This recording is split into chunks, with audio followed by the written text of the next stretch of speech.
우리 오늘 함께 본 하나님 말씀은 요한복음 2장 1절부터 10절까지의 말씀입니다. 요한복음 2장 1절부터 10절까지의 말씀, 우리 한 절씩 교독하고 마지막 절을 함께 읽겠습니다. 요한복음 2장 1절부터 10절입니다. 제가 가지고 있는 성경으로 신약성경 144면에 있습니다. 제가 먼저 읽습니다. 사흘째 되던 날 갈릴리 가나에 혼례가 있어 예수의 어머니도 거기 계시고 포도주가 떨어진지라 예수의 어머니가 예수에게 이르되 저들에게 포도주가 없다니.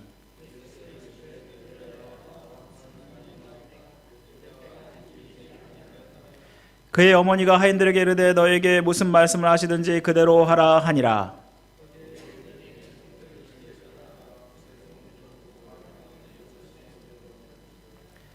예수께서 그들에게 이르시되 항아리에 물을 채우라 하신즉 아기까지 채우니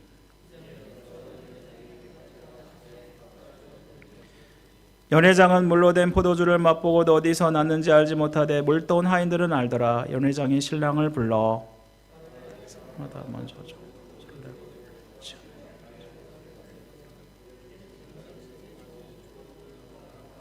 하니라. 아멘. 우리 이 시간에는 노진주 목사님께 나오셔서 무엇을 갈망하는가라는 주제로 말씀을 전하실 때 많은 은혜 받으시기 바랍니다.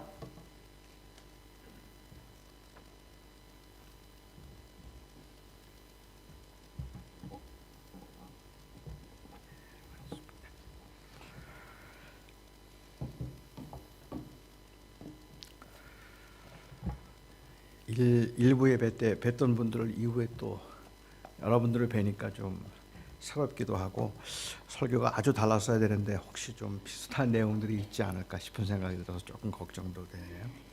잠깐 우리 기도하고 말씀 함께 나누도록 하겠습니다. 함께 기도하시겠습니다. 사랑하는 나의 아버지 하나님, 이제 제가 설교를 시작하려고 합니다. 설교하는 저로서 주님, 기도하옵는 것은 이 설교를 마치고 난 다음에 제가 아니라 그리스도가 생각나기를 원합니다. 우리 사랑하는 성도들이 살아가면서 정말 필요한 것은 한편의 좋은 설교를 듣는 것, 그것이 아니라 정말 우리와 동행하시는 그 그리스도와 함께 가는 것이오니 주님, 오늘 이 말씀을 통해서도 제 설교를 통해서도 사람이 아니라 그리스도가 기억나게 하시고 부족한 저를 감추셔서 온 성도들이 온전히 주님의 말씀에 집중하여 하나님의 음성을 또 들을 수 있게 하여 주시옵소서. 예수님의 이름으로 기도하옵나이다. 아멘. 갓난아기 때 실명을 하고 95년 동안을 시각장애인으로 산 사람이 있습니다. 미국 교회사에서는 찬송가 작사가로 아주 잘 알려진 패니 크로스비라고 하는 분입니다. 그가 실명을 하고 8살 되었을 때 이런 이 글을 썼습니다.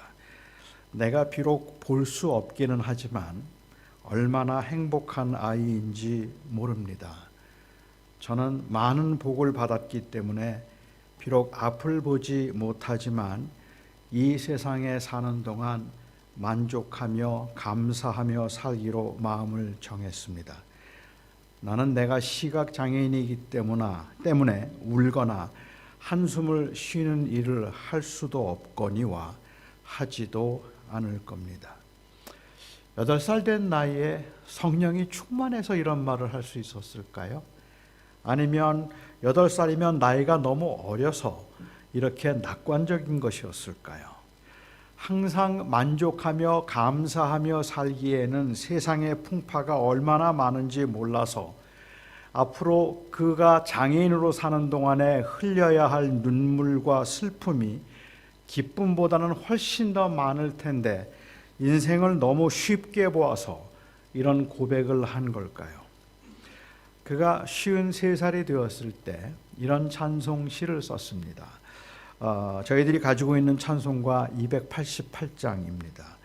예수를 나의 구주 삼고 성령과 피로써 거듭나니 이 세상에서 내가 하늘의 영광 누리도다. 주 안의 기쁨 누림으로 마음의 풍랑이 잠잠하니 세상과 나는 간 곳 없고 구속한 주만 보이도다. 이것이 나의 간증이요 이것이 나의 찬송일세. 나 사는 동안 끊임없이 구주를 찬송하리로다. 그는 죽을 때까지 95세 죽을 때까지 8살 때 했던 그 고백에 진실한 삶을 살아내었습니다. 물론 패니 크로스비는 그가 사는 동안에 굉장히 많은 고민과 그리고 아픔, 눈물들도 많았을 것이고 그 불편함으로 인한 그 이 아쉬움, 섭섭함들도 많았을 거라고 생각을 해요. 그의 찬송가 가사에서도 문득문득 보여지는 것처럼 그는 굉장히 힘들기는 했지만 이 고백을 붙들고 살려고 애를 썼던 것을 볼 수가 있습니다. 여러분은 혹시 조니 에릭슨이라고 하는 분에 대해서 아십니까? 조니 에릭슨은 제가 살았던 메릴랜드에 살던 분인데 17살 때 그 체서픽 베이에서 다이빙을 했다가 잘못 다이빙을 하는 바람에 이 목뼈가 부러졌어요. 그리고 평생을 전신마비 장애인으로 살았습니다. 그 전신마비 장애인으로 산다는 것이 얼마나 힘든 일인지 사실 그 조니 에릭슨이 이 많은 사람들을 찾아다니면서 위로를 했고 그리고 그는 정말로 엄청난 이 일들을 해서 수많은 사람들에게 위로와 용기를 주었던 사람입니다. 그는 몸을 움직일 수가 없어요. 손가락도 제대로 까딱할 수가 없는 사람입니다. 그런데도 불구하고 그는 많은 사람들에게 용기를 주고 세상 곳곳을 다니면서 간증을 하고 그리고 또 책을 써서 사람들을 격려했었는데 그가 몇 년 전에 이 어느 한 글에서 이제 그만 살고 싶다라는 충격적인 이 고백을 해서 많은 사람들을 좀 놀라게 했던 적이 있습니다. 제가 그분의 그 자서전을 대학생 때 읽으면서 정말 위로와 감동을 많이 받았었는데 그런데 그분이 최근에 쓴 글에서 그런 이야기를 해요. 보통 외출을 한번 하려면 3시간이 걸린답니다. 그리고 들어왔다 씻고 침대에 누울 때까지 2시간이 걸린답니다. 몸을 꼼짝도 하지 못하니까 사람들의 도움을 받아야 되는데 가장 힘들 때는 몸에 열이 날 때라 그래요. 몸에 열이 나면 자기가 몸에 열이 나는 걸 느끼는데 그런데 자기 몸을 꼼짝도 할 수가 없는 겁니다. 그러면 거기 내니를 불러야 되죠.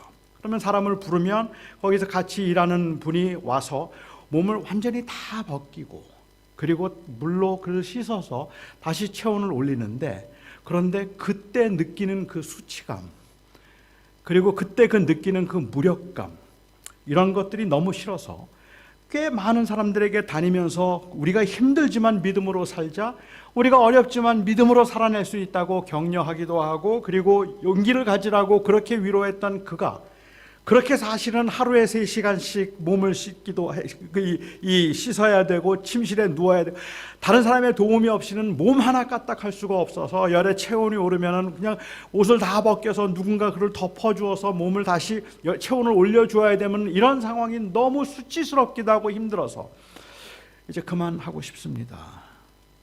이제 그만 살고 싶습니다라는 고백을 했다고 했는데 그 고백이 나가고 난 다음에 꽤 많은 분들이 충격을 받았어요. 조니 에릭슨이 그렇게 힘들었단 말이야?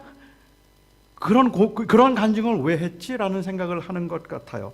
하지만 솔직히 저의 경우는 패니 크로스비든 아니면 조니 에릭슨이든 그런 그 자신의 약함을 드러내는 고백을 할 때 너무 위로가 됩니다. 그들이 위로가 되는 이유는 만일 패니 크로스비나 조니 에릭슨이 그런 고민이나 아니면 그런 아픔을 경험하지 못하고 항상 기쁨으로 살았다고 말한다면 솔직히 저에게는 그분들이 부러움의 대상이기는 하지만 존경의 대상은 아닐 겁니다. 왜냐하면 그들은 전혀 다른 종류의 사람이기 때문에 그렇습니다. 여러분들은 터미네이터나 아니면 슈퍼맨을 보면 부럽죠. 그런 능력이 부럽기는 하지만 존경하지는 않습니다. 왜냐하면 다른 종류의 사람이라고 생각하기 때문에 그렇습니다. 하지만 패니 크로스비의 그 고백을 들으면서 조니 에릭슨의 그 고백을 들으면서 우리가 정말로 그를 존경하게 할 수 있게 되는 것은 우리와 똑같은 인간인데, 그런데 그렇게 믿음으로 살아내려고 애를 쓰고 있었다는 게 고맙게 여겨지기 때문에 그럴 거라는 생각이 들어요.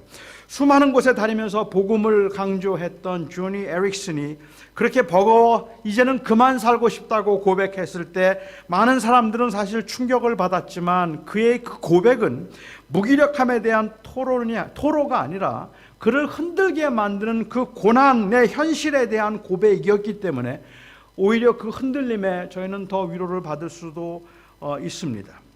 시련과 고난이 있기는 하지만 하나님의 사람들은 그 가운데서도 그 하나님을 의지함으로 은혜를 경험할 수 있어서 항상 감사와 만족이 있는 삶을 살 수 있기를 우리들은 기대하고 있는지도 모릅니다. 그래서 우리 안에는 믿음으로 살고자 하는 사람들의 마음속에는 나는 늘 감사하면서 늘 기뻐하면서 살아야 될 텐데, 그게 우리의 고백에 맞는 마땅한 삶의 모습일 텐데 나는 왜 그렇게 살지 못할까라는 것에 대한 아쉬움이 있고 그리움이 있는 것 같아요. 또한 죄송함도 있습니다. 그러니까 우리는 왜 이렇게 믿음이 없느냐고, 왜 이렇게 감사하며 살지 못하느냐는 말을 들으면 대부분의 많은 분들은 아멘이라고 그렇게 살아야 된다는 것을 알고 있는데도 불구하고 마음 한구석에는 늘 죄송함이 있어요. 죄책감이 있죠. 나는 왜 그렇게 못 살까? 것에 대한 그런 죄책감이죠. 첫사랑을 대하는 것처럼 항상 설렘과 그리움이 있고, 너무 피곤하고 힘들어서 눈이 감기기는 하지만 주님을 생각하면 나도 모르게 입꼬리가 올라가 웃음이 나오고, 그리고 마치 가장 편한 사람과 이야기를 나누는 것처럼 혼자 중얼거리면서도 기도 시간이 가장 즐거운 시간이 될 수 있다면 신앙생활이 얼마나 좋을까요? 얼마나 재미있을까요?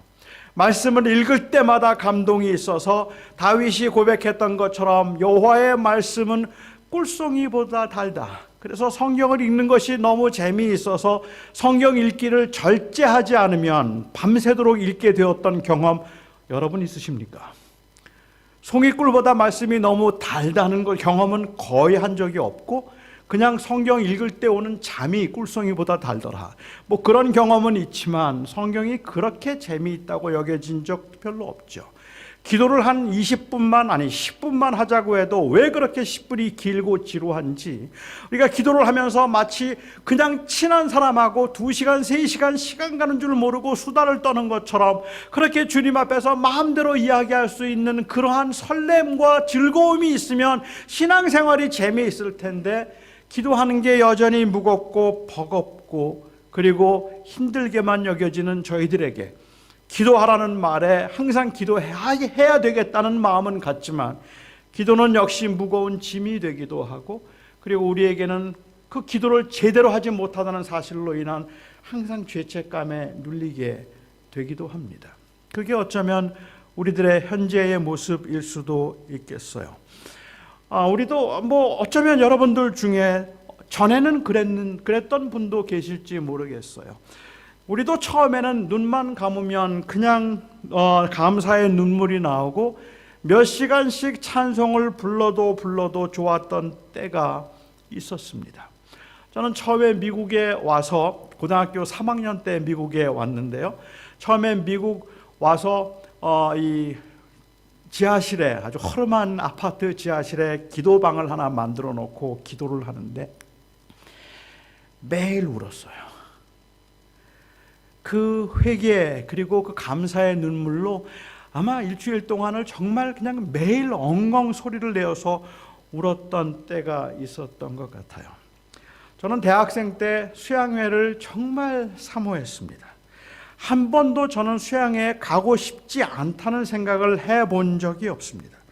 수련회에 가서 은혜 중에 예배 중에 은혜를 받으면 그러면 기분이 너무 업되어서 늦은 시간까지 찬송을 부르고 마음이 열렸기 때문에 친구들하고 밤늦게까지 수다를 떨고 그리고 웃고 즐겁게 지냅니다. 그렇게 막 즐겁게 놀다가 가끔은 새벽녘에 나가서 풀밭에 누워서 하늘을 보고 쳐다보고 그러면서 동이 트도록 찬송을 부르고 기도를 하면서 울기도 하고 웃기도 했습니다. 지금요? 지금은 수련회 가면 빨리 자야 합니다. 집회 다 끝났는데 은혜 받았다고 다시 기도회 하자고 할 때가 제일 겁이 납니다. 이제는 그만 들어가서 자지. 뭘 또 찬송을 하고 뭘 또 2부에 이 집회를 한다고 또 찬송을 부르지? 이런 생각도 들기도 해요. 이제는 정말 노련할 만큼 교회 생활이 익숙해졌는데 그만큼 제가 성숙해졌다고 생각되기보다는 그만큼 오히려 제가 굳어진 것 같아서 문득 겁이 나기도 합니다. 이러다가 정말 제 영혼이 한 3년 가뭄 끝에 가뭄 끝의 풀처럼 아주 노랗게 그렇게 말라버리고 그 어떤 설교나 그 어떤 말에도 꿈쩍도 하지 않을 만큼 제 마음이 딱딱하게 굳어버릴까 두려운 마음이 있습니다.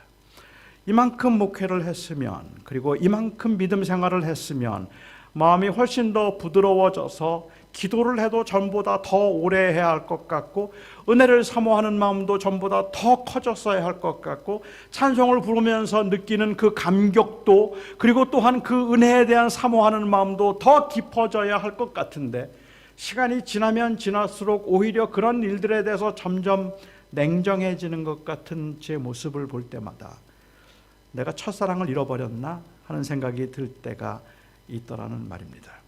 하지만 첫사랑을 잃어버린 건 아니에요. 저는 만일 저에게 지금 주님을 더 사랑하느냐고 묻는다면 저는 그때보다 지금 주님을 더 사랑한다고 말할 수 있습니다. 그전 같지 않은데. 그거는 제 아내에 대해서도 마찬가지입니다. 저는 처음 제 아내의 손을 잡았을 때 그 떨림, 그리고 그 따뜻한 느낌이 마치 지금까지 있는 것 같아요. 얼마나 가슴이 설레고 얼마나 마음이 두근거렸던지, 제 아내를 처음 만나서 처음 보았을 때 그 감동, 그건 정말 지금 생각해도 너무 좋았던 것 같아요. 사실 저는 제가 26살 때 1년 동안 담임 목사님이 안식년으로 떠나시고 1년 동안 목회를 한 적이 있었어요. 그렇게 제가 1년 동안 목회를 하면서, 당시에는 공부를 하고 있을 때이기 때문에 교회 장로님들하고 제가 합의하고 얘기된 것은 주일날 설교하고 수요일날 성경 공부만 인도하고 신방은 하지 않는 것으로 하고 제가 그 1년 동안 사역을 맡았습니다. 그래서 전 신방하지 않고 그냥 설교만 했던 이 사역을 했었는데, 한 2달 지났는데 자매 둘이 교회에 처음 나온 거예요. 근데 보는 순간 저는 가슴이 뛰기 시작했습니다. 가슴이 두근거리고, 이 여자겠구나 하는 생각이 갑자기 들었어요. 여러분 그런 경험 하셨는지 모르겠어요. 그동안에도 저를 좋아하던 자매가 정말 많았는데, 그런데 한 번도 그런 느낌이 없었는데, 그런데 이 자매를 보는데 제 마음이 두근거리는 거예요. 그래서 제가 그날 저녁에 전화를 했어요. 새로운 이 자매에게 전화를 해서 내가 교회 전도사인데 신방을 좀 해야 되겠다 그랬습니다. 그래서 제가 그 다음 날 중국 식당에서 처음 신방을 했습니다. 첫 신방을요 11시간 했습니다. 아이스크림집 3군데 돌아다니면서 11시간 신방을 하고, 진짜 신방입니다. 이건 이 작업을 한 게 아니고요. 신방을 하고, 그리고 2번째 한 달 후에 만나서 제가 10시간 신방했습니다. 3번째 만났을 때 결혼하자고 했습니다. 그때 제 아내, 지금은 아내가 됐죠. 그때 그 자매의 나이가 20살이었습니다. 제가 결혼하자는데 얼마나 좋겠어요. 그냥 고맙다 그러더라고요. 그래서 제 말만 들으시면 됩니다. 그게 결혼을 하게 되었는데, 그러니까 저는 제 아내에 대한 설레임과 그리움이 있어서 그냥 그때 생각을 하면 너무 좋아요. 그 첫사랑이라는 게. 그런데 지금은 어떨까요? 지금은 제 아내도 그렇고 저도 그렇고 자다가 몸이 닿으면 싫어요. 손을 만지면서 따뜻하고 막 감동이 되고, 손을 잡을 때 막 가슴이 설레이고 그러는 것도 별로 없습니다. 요즘은 제가 거동이 조금 더 불편해졌기 때문에 어디 집회를 같이 가게 되면 제 아내가 계단을 올라갈 때는 항상 손을 잡아줘요. 근데 그게 고맙기는 하지만, 그렇지만 손을 잡아주는데 막 떨림이 오고 전기가 오는 것 같고 그런 기분들 없습니다. 첫사랑을 잃어버렸다고 말할 수 있을까요? 저는 그런 느낌이 없는데요. 누구와 물어도 자신 있게 저는 할 수 있는 말은 그때보다 지금 제 아내를 더 사랑한다고 말할 수 있습니다. 그런 센티멘탈하거나 그런 감정의 문제가 아니라 정말 얼마나 소중한 사람인지 이제 알 것 같기 때문에 그렇다고 말씀드릴 수도 있을 것 같아요. 뭐 사람들의 심령이 첫사랑을 잃어버렸다는 말은 저는 동의하기가 어렵겠지만 왜 이렇게 말라갈까 생각을 해보면 너무 세상적인 것에 마음이 빼앗겨서일 수도 있을 것 같고, 그 처지와 형편이 너무 눌려서 그래서 하나님을 바라보지 못하기 때문일 수도 있겠고, 제 경우라면 어줍지 않게 아는 것처럼 그냥 믿음 생활 몇십 년 했다고 교만한 마음이 제 안에 있어서 그래서 그럴 수도 있습니다. 그런데 영적인 침체에 이르게 만드는 또 다른 하나의 이유가 있다면 그것은 자기 연민이라고 생각합니다. 소위 말하는 그 첫사랑에 대한 그리움입니다. 이것이 사람들로 하여금 자꾸만 정체되게 만들고 침체되게 만들고 있다는 생각이 들어요. 과거의 영광과 은혜에 대한 향수가 있어서 만족하지 못한다는 말입니다. 내가 전에는 참 뜨겁게 기도했는데, 전에는 열심히 기도했는데, 그런데 그렇지 않다는 것에 대한 아쉬움이 남아있는 거죠. 우리 교회 옛날에는 이렇지 않았어요. 우리 교회 옛날에는 정말로 뜨거웠어요. 우리 교회 옛날에는 사람들이 얼마나 화목했는지 몰라요. 그런데 지금은 예배에 가도 냉랭해요. 그 과거에는 이랬는데 지금은 그렇지 않다는 그 과거에 대한 향수가 현재를 만족하지 못하게 만드는 경우들이 굉장히 많다는 겁니다.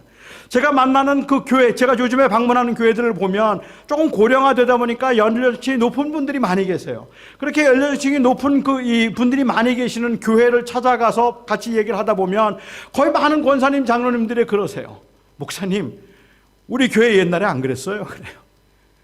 옛날에는 정말 뜨거웠는데, 정말 좋았는데, 우리 밥통 싸들고 다니면서 막 신방하고 그리고 수련회하고 막 그랬던 때가 있는데 지금은 안 그래요. 예배가 옛날에는 너무 좋았는데 요즘은 예배가 예배인지도 모르겠어요. 대부분들이 그 과거의 향수 때문에 그것이 내가 채워지지 않는 것으로 인하여서 낙심하고 있는 모습들인데, 그 은혜가, 내가 은혜를 받지 못한다는 말의 의미가 내가 옛날에 누리던 그 영광 아니면은 그 은혜 받으라고 말하는 그 상태에 내가 이르지 못하는 것에 대한 아쉬움이라면 이거는 제가 보기에는 자기 연민인 것 같다는 거예요. 그래서 만족이 어려운지도 모르겠다는 생각을 하는 거죠. 15세기의 유명한 설교자 중에 이 제롤라모라고 하는 사람이 있었습니다. 이 제롤라모라고 하는 사람이 이 이탈리 사람이었는데요. 15세기 그 당시에는 수도원이나 성당들이 워낙 컸으니까 플로렌스라고 하는 그 도시에 가서 거기에 있는 한 성당의 수도원에 방문을 했다 그래요. 그곳에서 이제 그 집회를 하고 설교를 할 기회가 있어서 거기에 방문했는데, 거기에 갔다가 아침 새벽마다 그 아침에 나와서 그 마리아 상이 거기에 있었는데, 마리아 동상 앞에서 그 마리아를 지그시 바라보면서 새벽마다 아주 감동스럽게 기도하는 한 여인을 발견했습니다. 매일 새벽마다 나오는 거예요. 그래서 너무 감동이 됐어요. 새벽마다 그 바라보는 눈이 얼마나 지긋한지, 그리고 얼마나 은혜를 사모하는 것처럼 그렇게 바라보는지, 그 사모하는, 사랑하는 마음으로 바라보는 게 너무 감동이 되어서 거기 수도원장에게 이야기를 했답니다. 이 교회, 이 수도원에 제가 보니까 한 분이 계시는데 새벽마다 와서 그렇게 기도를 하는데 그 눈빛과 모습이 너무 경건해 보였습니다. 그러자 이 수도원장이 시큰둥하게 이야기를 하더래요. 아, 그거요, 아주 오래전에 한 조각가가 마리아 상을 조각하고 싶어서 여기에 와서 마리아 상을 조각하면서 모델을 한 사람 찾았습니다. 그리고 그 모델을 놓고 마리아 상을 만들었는데 그 할머니가 바로 그 모델입니다. 그래서 이 할머니는 아침마다 와서 마리아를 보면서 지금 이 기도를 하고 있는 게 아니라 그걸 볼 때마다 내가 옛날엔 저렇게 예뻤는데, 내가 전에는 저랬는데, 지금은 이렇지만 그전에는 참 내가 고왔는데, 자기 연민에 빠져 있는 거죠. 그 모습이 때로는 경건한 모습처럼 보였다라고 이야기를 하는데, 어쩌면 우리들의 모습도 아쉬워하고 만족하지 못하고 있는 모습도 자기 연민 때문에 그런 건 아닐까라는 생각을 하게 만든다는 겁니다. 저는 오늘 본문을 가지고 어떻게 이해하고 어떻게 설교를 해야 될지를 고민을 좀 많이 했습니다. 우선 제가 가지고 있던 그 고민은 도대체 이 사건이 그 당시 요한이 이 생존하던 요한의 교회에 이 사건이 무슨 의미가 있었길래 다른 복음서에서는 아무도 기록하지 않고 있는 이 사건을 사도 요한은 예수님께서 행하신 첫 번째 표적으로 기록하고 있을까 하는 것이 좀 궁금했습니다. 그냥 단순히 첫 번째 한 표적인데 다른 이 복음서에 기록되지 않았기 때문에 아쉬워서 우리들에게 예수님이 했던 실제 첫 번째 표적은 바로 물을 포도주로 만드는 것이었다는 것을 알려주기 위한 정보적 의미에서 이것을 했다고 생각되지는 않았어요. 물로 포도주를 만드신 사건은 굉장히 유명한 사건이기는 하지만 또한 동시에 그래서 굉장히 많은 질문들이 있는 사건입니다. 만일 여러분들이 이 사건을 이미 읽었던 분들이거나 대했던 분들이라면 아마 이런 질문들이 떠오를 겁니다. 잔치집에 포도주가 떨어졌는데 손님으로 갔던 이 어머니는 이 사실을 왜 예수님에게 알렸을까요? 그때까지 예수님은 아직 한 번도 기적을 행하신 적이 없었는데, 그렇다면 마리아도 예수님이 기적 행하시는 걸 본 적이 없는데, 그런데 포도주가 떨어진 걸 왜 예수님께 알렸을까요? 왜 예수님은 어머니를 여자라고 불렀을까요? 예수님은 하나님이기 때문에 그 신성과 사역의 측면에서 그렇게 불렀다고 주장하기도 하고, 여기에 여자라고 번역된 헬라어가 사실은 영어로는 맴에 속하는 그러한 존칭어였다고 말하기도 하지만 틀림없이 어머니를 부르는 일반적인 호칭은 아닙니다. 예수님께서는 그 어머니 마리아에게 내 때가 아직 이르지 아니하였으니 이게 나와 무슨 상관이 있느냐라고 말씀을 하셔서 도울 의미가 전혀 없는 것처럼 아직은 때가 아니기 때문에 기적을 베풀 수 없다는 듯이 말씀을 하셨는데, 왜 마리아는 그 말을 듣고도 하인에게 예수님이 시키는 대로 하라고 명했을까요? 마리아에게는 무슨 믿음이 있었길래 그렇게 했던 걸까요? 예수님은 아무것도 하지 않을 것처럼 아직 때가 이르지 않았으니 나와 무슨 상관이 있느냐고 말씀하시고는 왜 하인들에게 그 결례를 위한 항아리에 물을 가득 채우라고 또 말씀을 하셨을까요? 마리아도 가나 혼인잔치에 초대받아 간 사람이었는데 그 집에 포도주가 떨어진 걸 어떻게 알았을까요? 최근에 학자들 중에는 그 답을 좀 찾아보기 위해서 그 당시에 특별히 손님들 중에 여자 손님들은 부엌 옆에 방이 있어서 들어가고 나가다가 그 소리를 들은 것 같다라고 말하기도 하는데 큰 짐작일 뿐이겠죠. 사실은 모르죠. 왜 마리아가 어떻게 알게 되었는가. 그것 말고도 뭐 중요하진 않아 보여도 그래도 궁금한 질문들은 있습니다. 여러분들이 궁금해하시는 질문이죠. 그때 주님이 만드신 게 포도주스였을까? 포도주였을까? 그 질문도 좀 궁금하지 않습니까? 저는 모든 질문들에 딱 들어맞아서 이거구나 하고 무릎을 칠 만한 답을 솔직히 찾지 못했습니다. 제가 아직도 지식이 부족하기 때문에 그럴 거라고 생각이 들기도 하고, 또 그래서 저는 어쩌면 여러분들이 궁금해하는 이런 질문들에 대한 답을 제시하기보다 제 나름대로 요한이 이것을 기록한 이유가 뭘까 하는 것을 좀 생각해 보고 싶었고 여러분과 나누고 싶습니다. 오늘 본문에 보면, 특별히 본문에 읽지는 않았지만 이 본문을 결론으로 내리는 그 마지막 부분에 보면 11절에 재미있는 기록이 있습니다. 11절 말씀에 예수께서 첫 표적을 갈릴리 가나에서 행하심에, 그리고 행하여 그의 영광을 나타내심에 제자들이 그를 믿으니라. 요한복음에서 중요한 단어는 믿음입니다. 믿음이라는 단어가 요한복음에서는 굉장히 중요한 단어인데, 요한이 말하고 있는 요한복음에서 말하는 제자들의 믿음을 보면 그들은 비록 실수도 많고 그리고 부족하고 그리고 또한 그 허물도 많았지만 그들의 고백은 진실했고 그리고 분명히 주님을 따르는 사람들이었다는 것을 강조하고 있습니다. 그러니까 요한복음은 그 당시의 교회가 이미 교회가 세워지고 나서 요한이 요한복음을 기록할 때쯤이면 한 30년쯤 지났을 때라고 생각하는데, 한 30여 년쯤 지나고 난 후에 그 당시의 교회가 이미 벌써 지나치게 조직화되어 있고 그리고 너무 형식화되어 있고 너무 종교화되고 있는 것에 대한 우려가 요한에게는 있었던 것이죠. 그래서 교회가 너무 인스티튜셔널라이즈 되는 것에 대한 그 염려가 있었던 것 같아요. 그렇기 때문에 요한복음에 나오는 그 특징들을 보면 요한은 요한복음을 기록하면서 12사도의 이름을 기록하지 않습니다. 요한은 12사도의 이름을 기록하지 않고 오히려 사도라는 단어 자체를 쓰지 않습니다. 요한은 제자라는 단어를 사용하고 있고 7명의 제자만 요한은 소개하고 있는데 이 7명의 제자들을 소개할 때 그 소개의 소개는 항상 언제나 인격적으로 주님을 만난 사람들입니다. 인격적으로 예수님과 만나고 예수님과 교제를 나눴던 사람들이 제자들이고, 그렇기 때문에 그 제자들 가운데 여자들이 들어가기 시작하죠. 교회가 조직화되기 시작하면서 주는 그리스도시요 살아계신 하나님의 아들이십니다라는 그 고백을 하고, 그 고백 위에 교회를 세우겠다고 주님께서 말씀하셨던 주는 그리스도시요 살아계신 하나님의 아들이십니다라는 이 고백을 베드로가 합니다. 요한복음에는 이 고백을 누가 할까요? 요한복음에서는 이 고백을 마르다가 합니다. 마르다의 고백에 마르다의 입에 이 고백을 넣어서 진정으로 그 교회란 바로 이 고백 위에 세워지는 것이지 그냥 조직 위에 만들어지는 것이 아니라는 것을 강조하려고 했던 것을 볼 수 있다는 말이죠. 우리 교회에서 중요하게 생각하는 성찬, 또 그리고 성례, 세례, 이거 다 중요한 사건들이잖아요. 굉장히 중요한 사건입니다. 그래서 이 사건이 예수님께서 돌아가시기 전날 밤에 행하셨던 굉장히 중요한 일로 성례를 행하시고 성만찬을 행하시고, 그 성만찬을 통하여서 주님께서 이것은 내 몸이고 내 살이니 너희는 모일 때마다 이걸 기억하라고 말씀하셨던 그 일인데, 요한복음에는 주님께서 돌아가시기 전날 밤에 그 일 하지 않습니다. 주님께서 요한복음에 보면 돌아가시기 전날 밤 뭘 하죠? 제자들의 발을 씻겨요. 그러면 성찬이 중요하지 않을까? 중요해요.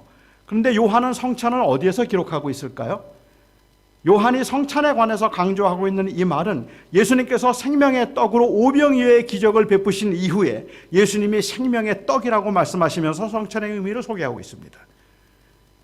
그러니까 요한이 말하려고 하는 것은 조직적인 교회 안에서 조직과 그 조직 안에서 형식적으로 그 익숙해져 가고 있는 사람들에게 진정한 제자들이란 그냥 그러한 그 제도 안에서 직분을 받고 제도 안에서 그냥 그렇게 근근히 거기에서 자리를 찾아가고 있는 사람들이 제자들이 아니라 예수님을 인격적으로 만나고 예수님과 인격적으로 동행하는 사람들이 진정한 제자들이다. 그 이야기를 하고 싶은 거잖아요. 그래서 그 이야기를 하기 위해서 지금 첫 번째 기적으로 이 이야기를 소개하고 있다고 생각을 합니다. 그들은 비록 부족했지만 그렇지만 그 고백은 진실했던 사람들이죠. 맹인의 눈을 뜨게 하고 농아의 귀를 열어서 듣게 만드는 것 대단한 기적이기는 한데 저는 물을 포도주로 만드는 기적만큼 충격적인 기적은 없을 것 같다는 생각을 하기도 합니다. 이건 그냥 눈속임이 아니라 그냥 진짜이기 때문에 그렇습니다. 저는 마술을 볼 때마다 신기합니다. 마술을 볼 때마다 신기합니다. 특별히 손수건이 장미꽃이 되고, 그리고 아무것도 없는 모자에 손을 넣어서 비둘기를 꺼낼 때, 와, 어떻게 그게 가능할까 싶을 만큼이나 저는 마술을 보면서 항상 감탄을 금하지 못하고 박수를 보내기도 합니다. 많은 사람들이 정말로 신기하죠. 하지만 모든 사람들이 다 알아요. 저도 알고. 그거는 실제로 바뀐 것이 아니라 눈속임입니다. 그렇기 때문에 마술을 보는 사람들 중에 저게 어떻게 바뀌었지? 이렇게 말하는 사람은 없습니다. 마술을 보는 사람들이 대부분 하는 말은 저거 언제 바꿨지? 그렇게 말하죠. 바뀌지 않았다는 걸 알기 때문에, 속임수였다는 것을 알고 있기 때문에. 그런데 물을 포도주로 만든 건 그런 속임수가 아니에요. 마술이 아니에요. 실제로 물이 한 물질이 전혀 다른 물질로 바뀐 것입니다. 어떻게 이게 가능할 수 있다는 말입니까? 그런데 어떻게 이 일을 제자들만 믿을 수 있느냐는 말입니다. 여기 있는 다른 사람들이 아니라 제자들은, 그들은 그 하나님의 영광을 나타내심에 그들이 영광을 보고 믿었더라라고 기록하고 있거든요. 아마 다른 사람들은 몰라서 안 믿었을 겁니다. 그냥 술맛이 좋다고만 생각을 했습니다. 하인들 알았겠지만 어안이 벙벙했을 겁니다. 자기들은 그냥 물만 떠다 준 것일 테니까요. 있을 수도 없는 일이고 본 적도 없는 일이니까 정말 신기한 마술을 보았다고 생각했는지도 모릅니다. 요한복음에서는 표적을 행할 때마다 7개의 기적이 요한복음엔 기록되어 있는데 그 표적을 행할 때마다 항상 그 표적의 끝에 예수님이 누구인가를 소개하고 있어요. 그래서 예수님께서 시각장애인을 고치시고 난 다음에 예수님은 세상의 빛이라고 말씀하셨고, 예수님께서 오병이의 기적을 베푸신 다음에 예수님께서 생명의 떡이라고 말씀을 하셨습니다. 그래서 그 기적들은 항상 예수님이 어떻게 메시아가 되는가 하는 것에 관해서 소개하고 있는데, 오늘 이 첫 번째 표적을 말씀하시고 난 다음에 예수님이 누군가에 관해서 아무 말도 하지 않아요. 예수님이 누구인가를 소개하지 않고 있다는 말입니다.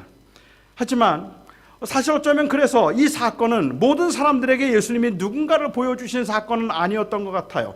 예수님께서 어머니에게 말씀하셨던 것처럼 내 때가 아직 이르지 아니하였는데 나와 무슨 상관이 있습니까? 라는 말을 하고 기적을 다시 베푸신 것은 아직은 세상에 그가 메시아인 것을 알릴 때가 되지는 않은 거죠. 그런데 왜 기적을 베푸셨을까요? 그런데 왜 물을 포도주로 만드셨을까요? 결과적으로 볼 때는 제자들로 하여금 믿게 만들기 위한 거죠. 세상 사람들에게는 아직 드러내지 않았지만 제자들에게는 보여주신 겁니다. 그래서 제자들이 그를 믿으니라라고 이야기를 하고 있습니다. 예수님을 메시아로 따르기도 했던 그들에게 주님께서 보여주신 물을 포도주로 만드시는 사건은, 그것은 기적을 행하신 그 기적은 갇힌 자에게 해방을, 눈먼 자에게 시력을, 가난한 자에게 먹을 것을 주시는 것처럼 충격적인 메시아 사건이었습니다. 그 당시에 정형화된 종교가 줄 수 있는 것과는 달랐습니다. 예수님의 말씀의 능력은 당시 서기관들이나 바리새인들의 그것과는 아주 다른 것이었습니다. 아마도 여러분들은 이 사건을 대하면서 기쁨의 사건으로 들어보신 적이 있을지 모르겠어요. 이 사건의 배경이 결혼식이라는 것도 그렇고, 예수님께서 그 잔치에 참석하셨다는 것도 그렇고, 그리고 포도주가 떨어졌을 때 물을 포도주로 만들어서 풍성하게 제공해 주셨다는 것도 그렇습니다. 그래서 사람들은 예수님께서는 물을 포도주로 만드셔서 사람들의 기쁨을 더하게 하시고, 그리고 사람들이 즐거워하는 것을 주님께서는 기뻐하시고 원하셨다라고 그렇게 말하는 설교를 혹시 들어보신 적이 있는지 모르겠습니다. 하지만 이 말씀에서 느끼는 기쁨, 그리고 이 말씀에서 느끼는 해방감은 최상의 포도주를 마실 수 있다는 가능성에서 비롯된 것이 아닙니다. 여기에서 느낄 수 있는 기쁨은 최상의 포도주에 대한 기쁨이 아니라 그가 메시아라는 사실에 대한 기쁨입니다. 그가 메시아라는 사실에 대한 기쁨이죠. 이 사건에서 느끼는 기쁨은 물에서 바뀐 포도주, 최상의 포도주에 있는 것이 아니라 물을 포도주로 바꾸신 메시아에 있다는 말입니다. 그 메시아에 있는데 우리는 최상의 포도주를 이야기하죠. 기가 막히게 맛있는 포도주, 최상의 포도주의 포도주를 마시면서 느끼는 그 어떤 맛의 희열을 의미한다면 1967년산 볼더 샤토 라피테 레드 와인 한번 들어보세요. 저도 못 마셔봤는데 맛이 기가 막히답니다. 그 정도는 조금 경제적으로 어렵다면, 왜냐면 한 병에 한 20만 불 하니까 경제적으로 조금 어려우시다면 1947년산 슈바 블랑도 괜찮을 것 같다는 생각이 듭니다. 마셔본 사람처럼 말하니까 좀 이상하죠. 저도 그걸 마셔본 적은 없지만 사람들은 최상의 포도주라고 이야기를 해요. 솔직히 포도주의 맛을 모르는 저로서는 별로 감흥이 없는 말이기는 한데, 제가 아쉽게 생각하는 건 이 사건을 보면서 예수님에게 초점을 맞추지 않고 자꾸 최상의 포도주에다 초점을 맞춘다는 거예요. 예수님이 최고의 포도주를 만들어 주셔서 그래서 그들이 즐길 수 있었고 그들을 기뻐할 수 있었다 하고 말하는데 초점을 맞추고 있다는 거죠. 좀 적용해서 말씀드리면, 하나님께서 우리의 삶을 풍성하도록 하기 위해서 열악한 환경을 최상의 환경으로 바꾸시고 가난을 부로, 그리고 병을 건강으로 바꾸실 그 가능성, 그리고 또한 그 확신을 가지도록 이 기적을 행하셨다고 말하는 경우들입니다. 사도 요한은 당시의 교인들이, 그리고 교회가 예수님을 잃어버린 채 그들의 신앙을 하나의 종교적 행위로 만들고 있다는 것을 지적하고 계시는 것인데, 그런데 여전히 오늘날 우리 교회들도 최상의 포도주에 초점을 맞추고 있는 것을 볼 수가 있습니다. 그래서 우리의 감사의 이유는 예수가 포도주로 만드신 그분이 바로 예수님이셨다는 사실에 대한 감사가 아니라 우리의 감사는 예수님이 만들어주신 포도주에 있습니다. 그게 저는 좀 아쉽다는 생각이 들죠. 교회가 성장함을 감사하고 사업이 잘 되는 것을 감사하고 그리고 부자가 되면 감사하다고 말해요. 하나님께서 이 모든 것을 주셨다고 이야기를 하지만 진정 그들을 기쁘게 하는 것은 하나님이 내 삶을 지키신다는 사실이 아니라 내게 주어진 것들 때문에 기뻐하고 있다는 말입니다. 교회 안 다니는 분이고 믿음이 없는 분인데요. 신앙생활을 하지 않는 분이었는데 제가 한번 같이 대화를 나눈 중에 저한테 그렇게 말씀하더라고요. 목사님, 제가 이번에 얼마나 감사했는지 모릅니다. 그래요. 교통사고가 날 뻔했는데, 아주 큰 사고가 날 뻔했는데 거기에서 사고를 면했다는 거예요. 그러면서 그때 사고 당했으면 저 죽었어요. 얼마나 감사한지 몰라요. 그래요. 제가 그냥 그럼요 라고 말해야 되는데 또 이 목사의 그 직업병이 발동을 해서, 그래서 제가 그 말을 들으면서 바로 물었습니다. 누구한테요?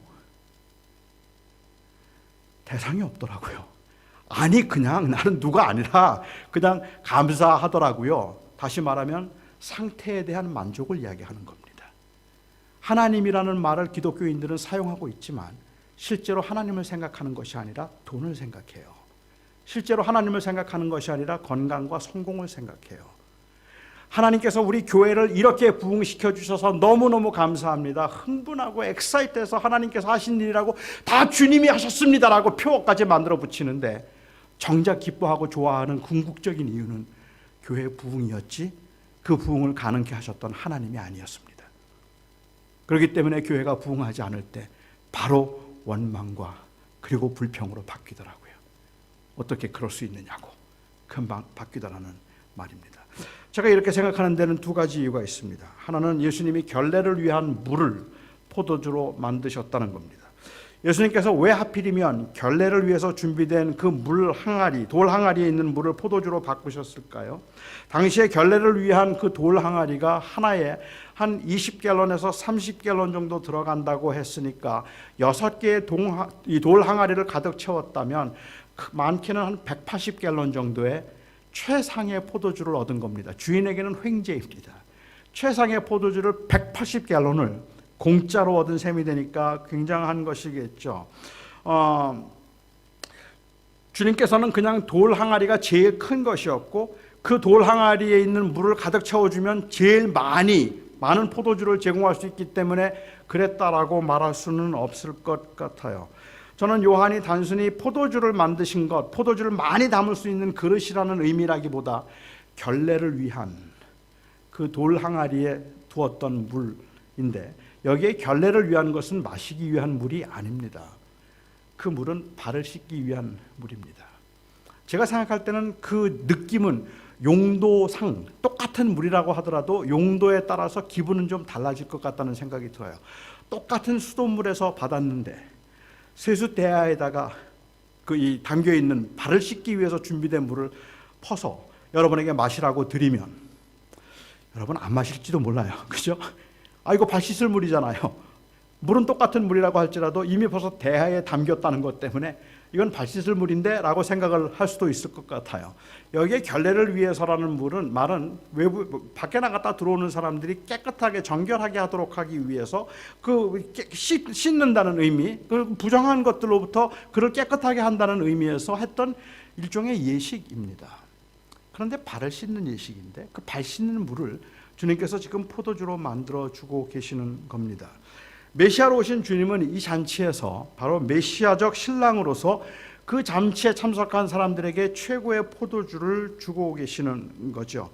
이 말씀은 결국은 예수님을 모든 율법과 규례의 완성이라는 의미입니다. 저는 여기서 율법과 규례라는 말보다는 우리에게 익숙한 단어 종교적 의무라는 말을 좀 사용해 보고 싶습니다. 현대인들에겐 더 와닿을 테니까. 많은 현대인들은 이 종교적 의무감 때문에 그 심령이 메말라 있습니다. 할 수 없이 끌려다니듯이 건조하고 메마른 신앙생활들을 하고 있습니다. 참된 자유와 경험을, 그 자유와 평안을 경험하기보다는 오히려 그런 것들에 대한 그 메마름 그리고 그 퍽퍽함이 있다면, 오늘 이 사건을 통해서 말씀하고 계시는 요한이 말하고자 했던 것은 예수님과의 만남, 예수님과의 인격적 교제, 그 우리 신앙의 본질을 말하고 있는 거죠. 물도 아니고, 물에서 바뀐 포도주도 아니고, 물을 포도주로 만드신 메시아, 그분이 바로 우리의 기쁨이어야 한다. 그 말을 하고 있는 겁니다. 그분만이 우리의 생명이어야 합니다. 갇힌 자들을 옥에서 이끌어내시고 흑암에 앉은 자들을 해방시키는 메시아, 우리 주 예수 그리스도를 주목하도록 하기 위함이었다고 생각합니다. 제가 이렇게 생각하는 두 번째 이유는 바로 이 사건 이후에 주님께서 성전을 청결하게 하는 사건을 기록하고 있다는 것입니다. 여러분 다 아시는 것처럼 예수님께서 성전을 청결하게 하신 사건이 다른 복음서에는 예수님이 십자가에 돌아가시기 위해서 그 이 예루살렘에 가셨던 마지막 유월절 때입니다. 그러니까는 항상 복음서의 끝에 있죠. 그런데 요한복음만 맨 앞에 나와요. 그래서 어떤 학자들은 예수님이 성전을 2번 청결하게 하셨다라고 이야기를 할 정도로, 사역 초기에 1번 청결하게 하셨고 사역 후기에 청결하게 하셨다라고 그렇게 말할 정도로 이 사건은 굉장히 특이한 사건입니다. 저는 개인적으로 이것이 2번 하신 일이라고 생각되기보다는 오히려 요한이 신학적 의도에서 이것을 rearrange 했다고 생각을 해요. 그러니까는 신학적인 의미에서 주님께서 성전을 청결하게 하시는 사건을 내가 바로 메시아라는 것을 제자들에게 알리시면서, 그러면서 그 이 결례의 물을 포도주로 만드시고 그 다음에는 성전을 청결하게 하심으로 그 예수님께서 바로 성전의 주인이 되시고 예수님이 곧 성전이 되신다고 말하고 있는 겁니다. 그 당시 사람들에게 성전은 굉장히 중요한 것입니다. 이스라엘 백성들에게 성전이 중요했던 이유는 하나님이 그들과 함께 하신다는 이유, 그 의도 아니면 그 상징이 거기에 담겨 있기 때문에 그렇죠.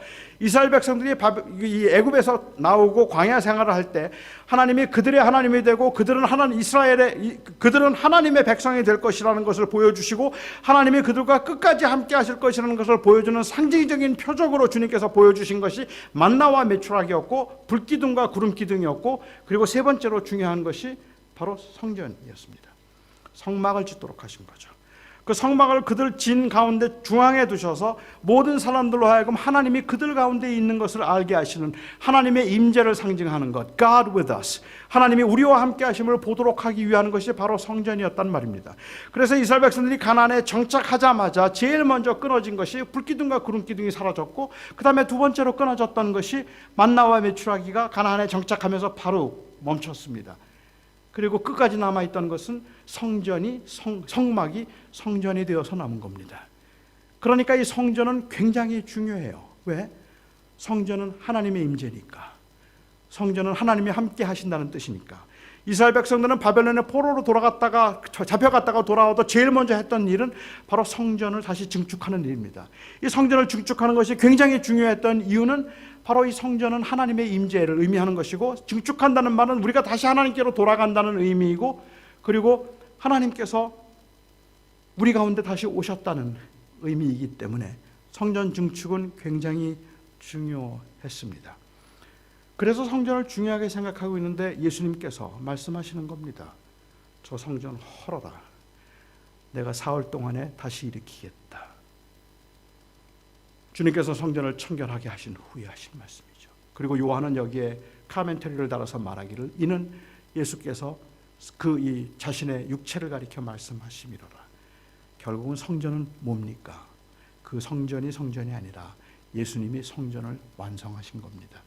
예수님이 성전이 되시는 겁니다. 그래서 예수님의 이름이 임마누엘입니다. 하나님이 우리와 함께 하신다. 하나님의 임재를 의미하는 임마누엘이 되어서 예수님은 성전을 완성하셨습니다. 저는 이 교회가, 이 예배당이 제가 들어와 보니까 너무 넓기도 하고 너무 좁기도 한데 저는 여기가 성전이 아니라고 생각합니다. 여기는 예배당입니다. 성전은 누굴까요? 성전은 여러분입니다. 그리스도를 마음에 품고 살아가고 있는 여러분들이 성전입니다. 그래서 우리는 예수 그리스도를 마음에 품고 우리는 하나님을 만나기 위해서 여기로 오지 않아요. 우리는 하나님을 만나기 위해서 그리스도께 가요. 그리스도의 이름으로 은혜의 보좌 앞에 나가는 거죠. 오늘 여기에 우리가 함께 모여있는 이곳이 교회가 되는 것은 단순히 이 장소에 하나님이 계셔서가 아니라 그리스도를 믿는 여러분들이 여기에 계시기 때문에, 그래서 여기가 성전이 되는 겁니다. 바울은 이것을 조금 더 확장시켰죠. 그래서 바울이 말하기를, 만약에 성령이 너희 안에 거하신다면, If the Spirit dwells in you, don't you know that you are the temple of God? 성령이 내 안에 거하신다면 네가 하나님의 전인 것을 알지 못하느냐? 우리가 하나님의 성전이에요. 그리스도가 하나님의 성전이니까 그리스도를 모시고 사는 사람들이 하나님의 성전인 거죠. 그래서 주님께서는 이 성전을 완성하심으로, 메시아가 오심으로 이제는 메시아가 성전도 완성하시고 율법의 모든 규례도 다 완성하신 그 모든 것을 이루신 메사야이라는 것을 말하기 위해서 지금 이 사건을 기록하고 있다는 말입니다. 그 첫 번째 표적인 겁니다. 그리고 그 메시아인 것을 보여주는 첫 번째 표적에 예수 그리스도가 누구인가를 지금 요한은 소개를 하고 있는 것입니다. 그런데 오늘날 교회는 예배당은 있는데 예수가 없어요. 예배가 있는데 예수님이 안 계세요. 그래서 오늘날 많은 책들 제목들이 예수 없는 예수 교회라는 그런 책 제목, 또는 예수 없는 기독교라는 그 책 제목이 굉장히 사람들의 관심을 끌 만큼, 어쩌면 많은 사람들이, 그리고 수많은 교회들이 예수님의 이름으로 모여 있기는 한데 정작 그 우리 안에 계시는 예수님을 즐거워하고 누리려고 하기보다는 오히려 예수님을 통하여서 얻게 된 그 웅장한 교회와 그 거룩한, 아니면 그 영광스러운 그 모든 장식들과 내 안에 이루어 주신 그 풍성한 삶을 오히려 누리려고 하는 경우들이 있다는 말입니다. 진정한 기쁨을 잃어버린 것 같은 그런 모습이라는 말이죠. 어쩌면 우리는 하나님 대신에 우리의 그 종교에 의해서 만들어진 그 지루한 하나님을 우리가 섬기고 있기 때문에 우리의 믿음 생활도 지루해졌는지도 모르겠다는 생각이 들어요. 그런데 여러분 아십니까? 인간의 속성은 인간의 반복되는 행위에서는 반복된 기쁨을 느끼지 못합니다. 저희 딸네 가족들이 지금 터키에 선교사로 가 있습니다. 그런데 터키 선교사로 가기 전에 이 루이빌에서 그 켄터키에서 공부할 때 제가 한 3년, 2년, 3년 같이 살았어요. 이제 손녀들이 좋아서 저희 이제 손녀들과 같이 살았는데요. 그때 저는 그 제 손녀들과 노는 재미에 푹 빠져 있었고, 그리고 제 손녀는 저를 제일 좋아했습니다. 제 손녀가 저를 좋아했던 이유를 아십니까? 물론 제가 그냥 생각할 때는 어린 아이도 빠질 수밖에 없는 저의 그 외모의 매력 때문이겠다. 뭐 그렇게 저는 생각은 하기는 하는데 그게 첫 번째 이유일 거고요. 두 번째 이유는 제가 제 아내하고 잘 놀아줘서 그렇습니다. 제 아내하고 제 손녀하고 잘 놀아줘서 그래요. 제 아내는요, 손녀를 너무 이뻐하기는 하지만 체력이 안 돼서 그래서 몇 번 하다가 지치는데, 저는 저의 손녀가 너무 좋아하면서 할아버지 또 해봐 그러면 전 또 해요. 또 해봐, 또 해요. 할아버지 또 해봐. 저는 하라는 데까지 할 수 있어요. 얼마든지 저는 계속해서 할 수가 있습니다. 제가 똑같은 짓을 할 때마다 깔깔거리고 웃습니다. 그리고 또 해봐 그러면 또 해요. 그러면 또 깔깔거리고 웃어요. 또 해봐 그러면 또 해요. 그러면 또 깔깔거리고 웃어요. 제가 그렇게 할 수 있는 이유가 있습니다. 그 이유는 네가 아무리 에너지가 넘치는 어린아이라도 20번이 되면 지칠 거다 하는 그 믿음이 저에게 있기 때문이에요. 너 곧 지칠 거야. 어김없죠. 한 10번쯤 지나가고 나면 그 다음에 자기가 시시해져서 이제 그냥 가버리게 되는 거죠. 절대로 어린아이도 좋다고 해서 그것을 계속해서 하기는 하지만 반복적으로 하지는 못합니다. 그저 한 몇 번 하다 보면 지루해지죠. 재미없어지는 그러한 일들이 실증이 나는 것, 거기에 대한 확신이 저에게 있기 때문이죠. 종교적인 의무감이나 형식 때문은 아니더라도 감정적 무아의 상태도 절대로 사람에게는 오래가지 않습니다. 아무리 맛있는 것을 먹어도 2번 먹고 3번 먹으면 3번, 4번째 먹으면서 첫 번째 맛을 똑같이 느낄 수는 없습니다. 사람은 한 번 경험한 것은 지나가고 나면 똑같이 새롭게 경험되지 않기 때문이죠. 이것이 제가 첫사랑을 믿지 않는 이유입니다. 그런 센티멘트를 따라가다가는 오히려 위험에 빠질 수 있다고 생각하는 이유이기도 합니다. 주님이 잔치집에 모여서 제공한 것이 최상의 포도주였지만 다른 사람들은 포도주를 마시고 즐거워했는데 주님께서 제자들에게 제공한 것은 최상의 포도주가 아니라 메시아 예수님이었습니다. 주님께서 다른 사람들은 포도주 때문에 좋아하고 있을 때 제자들은 그를 믿었더라 라고 기록합니다. 그들은 메시아를 볼 수 있었다는 말입니다. 최공의 이 본질을 놓친 채 우리가 은혜를 사모한다고 말하고 다시 은혜 받자고 말하고 다시 기도하자고 이야기를 하지만 정작 우리가 원하는 것은 포도주인 경우들이 많다는 거예요. 주님이 아니라. 제가 동구에서 목회할 때 산기도를 많이 하셨던 분이 계세요. 산기도 하신 분은 그 산기도할 때 그때 자기가 신앙이 제일 좋았대요. 제일 뜨겁고 제일 열심이었고 그때는 추운 줄도 모르고 기도를 했다는 거예요. 그러면서 저를 만났을 때 그때가 1월 달이었는데 산기도 간다 그러시더라고요. 제가 추울 텐데요 그랬더니 저희 다 노하우가 있습니다. 그 은혜를 사모해서 제가 결단을 했습니다. 그래요. 그 산기도 어떻게 가세요 그랬더니 비닐을 가지고 가서 이 슬리핑백으로 다 둘러싸고 난 다음에 비닐을 뒤집어 쓴대요. 그리고 숨 쉴 수 있는 구멍만 뚫고 그리고 그 안에 들어가 있으면 안 춥대요. 그리고 가서 하루 종일 기도하고 하겠다고 그래요. 그리고 산기도를 가셨어요. 한참 있다가 제가 만나서 기도 잘 돼 가세요 그랬더니 전 같지 않아요 그래요. 당연하죠. 그 경험을 해서 그 경험을 회상하고 향수를 가지고 있다면 그러면 사실은 우리는 그렇게 하기보다 지금 내게 주어진 상황에서 내가 어떻게 그리스도를 누릴 수 있을까를 생각해야 되는데 옛날에 내가 누렸던 그 방법을 다시 회상하면서 거기에 대한 그리움에 사로잡혀 있다면 우리는 사실 누릴 수 있는 것들을 누리지 못하는 경우들이 더 많을 거라고 생각합니다. 교회 생활을 하면서 기쁨을 잃어가는 당시 교인들에게 요한은 이 요한복음을 통해서 말하고 싶었습니다. 모든 게 형식화되고 종교화되고 종교적 형식이나 주어진 지위와 그리고 신분에 의해서 기쁨을 찾아가고 있었던 그 당시 교인들을 보면서 그가 말하고 싶었습니다.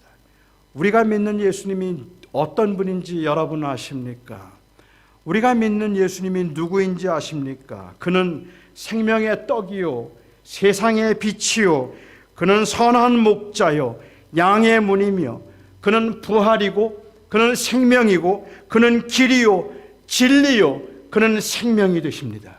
그는 물을 포도주로 바꾸신 분이며 그는 또한 당신의 몸이 친히 성전이 되어 주신 분입니다. 이 위대한 고백으로 우리는 다시 교회를 회복시켜야 합니다. 이 말이 바로 요한이 하고 싶었던 말입니다. 교회여 포도주에 취하지 말고 최상의 포도주라고 그 포도주 마시고 좋아하지 말고 하나님이 교회 부흥시키셨다고 그 교회 부흥에 취해서 마치 내가 큰 것을 얻은 것 마냥 좋아하고 즐기고 누리려고 하지 말고 그 포도주와 성장과 성공과 그리고 또한 내가 이루고 있는 그 많은 업적들 가운데서 희열을 느끼려고 하지 말고 우리의 생명이 되시며 우리의 부활이 되시고 우리의 길이 되시고 양의 문이 되시며 또한 우리에게 그 빛이 되시고 생명의 떡이 되시는 예수 그리스도를 주목하십시오. 그가 생명입니다. 그가 우리가 예배하는 이유입니다. 그것을 회복시키고 싶었습니다. 그래서 요한복음을 통해서 물이 포도주로 바뀌는 사건을 통해서 우리는 지금도 그 사건을 보면서 최상의 포도주 목마르다 먹고 싶다 이야기할 때 오히려 요한은 그걸 만드신 분이 예수님이에요 라고 말하고 있는 겁니다. 물로 포도주를 만드신 사건은 단순한 쾌락적인 유쾌함과 즐거움을 위해서 베푸신 기적이 아니라 그분이 우리를 자유케 하시고 우리에게 참된 평안과 참된 위로를 주신 분이라는 것을 우리들에게 알게 하도록 하기 위해서 주신 것이었습니다. 요즘 저는 교회들을 많이 다닙니다. 여러 교회를 다니면서 제가 경험하는, 제가 느끼는 그런 감정을 그냥 우리 교인들은 어떨까 하고 이야기하면 한마디로 표현을 한다면 제가 최근에 교회를 다니면서 느끼는 느낌은 우리 교인들이 많이 지쳤다 하는 느낌입니다. 다 지쳐 있어요. 다들 이제 힘들다 그래요. 그래서 교회마다 일하는 분들이 다 금년까지만 하고 안 한다는 분들이 너무 많대요. 지금 요것만 하고 이제 안 할 겁니다 라고 말하는 분들, 교회 생활을 하면서 정말 많은 분들이 지쳤다, 힘들다, 그게 현대 교회에서 볼 수 있는 충성스럽게 믿음 생활을 했던 분들에 보여지는 모습입니다. 저는 그 모습이 충분히 이해가 돼요. 지칠만 하다 생각해요. 이젠 지칠만 하다. 그런데 그 지칠 수밖에 없었던 이유 중에 하나가 있다면, 교회 굉장히 열심히 하고 있는데, 열심히 봉사를 했는데 뭔가 놓쳐서 그런 거죠. 사실은 일을 하는 것보다 더 중요한 것은 주님과 동행함일 텐데, 그 주님의 동행에 대한 의식이 점점 희박해져 가는 상황에서 그냥 옛날의 추억에 의지해서 근근히 헌신하고 살아가려고 하는 게 이게 버거웠기 때문에 그럴 거라는 생각이 든다는 겁니다. 충분히 이해는 해요. 그런데 그렇기 때문에 제가 그분들에게 여러분 다시 헌신해야 합니다. 우리 다시 한번 기도합시다. 다시 의시합시다. 필요하죠. 그런데 그것 이전에 먼저 회복해야 될 게 있을 것 같다는 생각을 해요. 그 먼저 회복해야 되는 것이 바로 그리스도와의 관계이다. 그렇죠? 예수 그리스도를 다시 찾는 것이다. 포도주에 대한 그리움이 있지만 나는 포도주보다 포도주 만드신 주님이 더 보고 싶어요. 그 주님과 동행하고 싶어요라는 그 고백이 우리 안에 살아야 될 거라고 생각합니다. 우리는 환경을 보고 주변을 보면 낙심되는 일들이 참 많이 있어요. 사람들을 보아도 옛날 같은 열심이 안 보여요. 옛날처럼 그렇게 막 뜨겁지 않아요. 교회들이 막 그렇게 막 헌신된 것 같지도 않고, 뭐 집회를 해도 모이지도 않고, 그냥 다 그런 것 같아요. 그렇기 때문에 그래도 교회에서 봉사하는 분들이 가지고 있는 아쉬움, 실망, 낙심, 이런 것들은 대부분의 경우에 과거의 향수예요. 전엔 안 그랬는데, 전엔 참 좋았는데. 잘 모르겠습니다만은 어쩌면 새삼왕 장로교회도 우리가 돌아볼 만한 과거의 영광이 있는지 모르겠어요. 아니, 과거의 그 좋은 때 그 향수가 있을 것 같다는 생각이 드는데, 제가 그렇게 생각하는 이유는 요즘에 거의 모든 교회들이 다 그래서 그래요. 이 교회도 다른 교회 못지 않다면 아마도 그 과거에 대한 향수가 있을 것 같아요. 그래서 그전에는 안 그랬는데 요즘은 왜 그런지 모르겠어가 우리의 마음을 낙심하게 한다면, 오늘 요한의 말을 주목해 보자는 말입니다. 요한은 포도주 말고 포도주를 만드신 생명의 떡이요 빛이요 선한 목자요 부활이요 생명이며 길이고 진리가 되신 예수 그리스도를 바라보자. 그리스도가 회복될 수 있기를 소망합니다. 그래서 우리가 새 힘을 얻을 수 있고 교회가 교회될 수 있기를 소망합니다. 기도하겠습니다. 사랑하는 나의 아버지 하나님, 우리가 살아가면서 우리 모두가 목마름을 느낍니다. 뭔가의 갈증이 있습니다. 조금 더 맛있는 포도주, 조금 더 새로운 경험, 아니면 심지어는 과거에 했던 그 경험들의 회상들이 저희들의 마음을 우울하게 만들기도 하고 지치게 만들기도 함을 고백합니다. 오 나의 아버지 하나님, 하나님께서 세우신 새소망교회를 주님께서 붙들어 주시옵소서.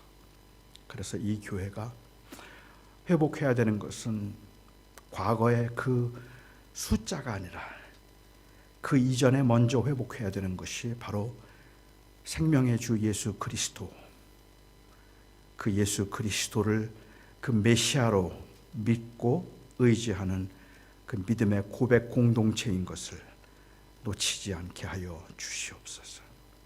하나님, 우리 사랑하는 성도들의 삶의 현장에 많은 어려운 일들이 많아서, 부족한 것들이 많아서 포도주를 그리게 되고 포도주를 원하게 됩니다. 하지만 저희들이 주님 은혜 가운데 포도주가 아니라 포도주를 만드신 예수님을 더 앙망하며 더 바라보며 그 메시아 되신 예수 그리스도와 동행하는 저희들의 삶이 되게 하여 주시옵소서. 우리 주 생명이신 예수 그리스도의 이름으로 기도합니다.